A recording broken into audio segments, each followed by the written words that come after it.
Mr. Speaker, this last week, California Governor Gavin Newsom called a special emergency session of the legislature for the purpose of, quote, Trump-proofing California, or protecting California values. Now, it's a question of whether this there's a question of whether this session is even legal, given that the state constitution allows for a special session to be called under extraordinary circumstances, and you might wonder whether the result of a duly conducted presidential election could truly constitute an extraordinary circumstance.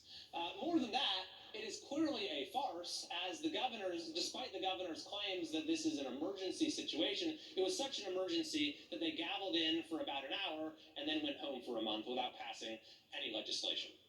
But we should just examine the governor's claim that we need to protect California values, protect the status quo in California against any forces of reform that may be coming from Washington, D.C. What exactly is the governor aiming to protect? Is it California's national lead when it comes to homelessness? The fact that we have half the unsheltered homeless in the entire country? Is that what Governor Newsom is aiming to protect? Is it our highest in the nation poverty rate? Is he looking to protect our lead when it comes to poverty? Or is it when it comes to retail crime? Does he want to maintain the #1 record for the worst retail crime in the country? Or the #1 spot when it comes to anti-business regulations, or when it comes to frivolous lawsuits, or when it comes to unemployment?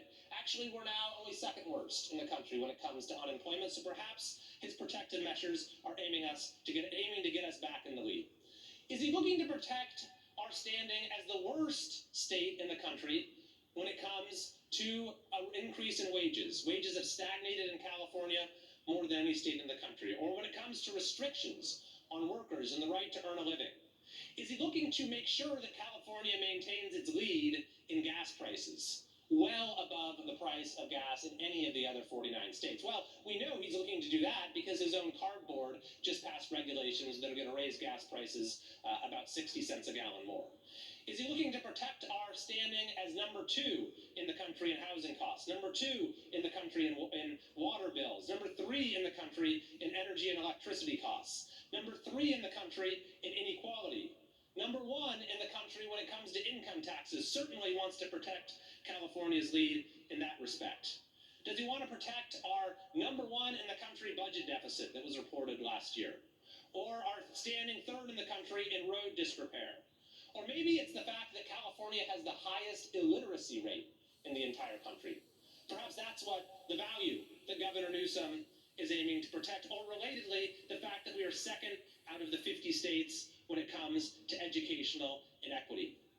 If we were still in the COVID days, he'd certainly be looking to protect our national lead when it came to school shutdowns, business shutdowns, and COVID mandates.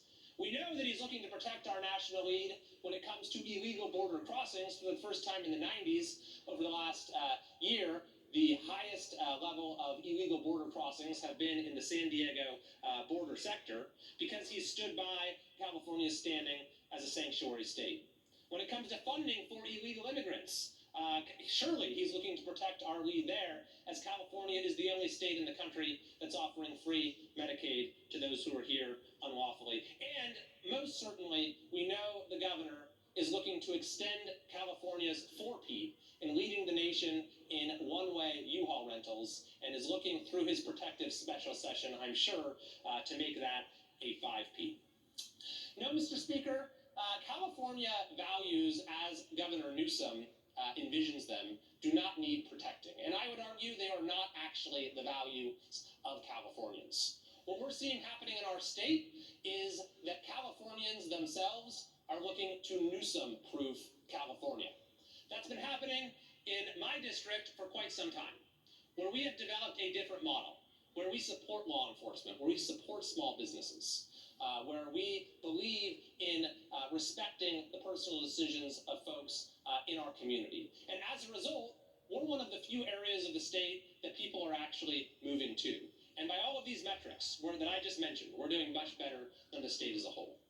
But we're seeing these Newsom-proofing measures taking hold, not just in my district, but across California. And for evidence for this, look at the overwhelming passage of Prop 36 on the ballot this November. This was a measure to make crime illegal again in California.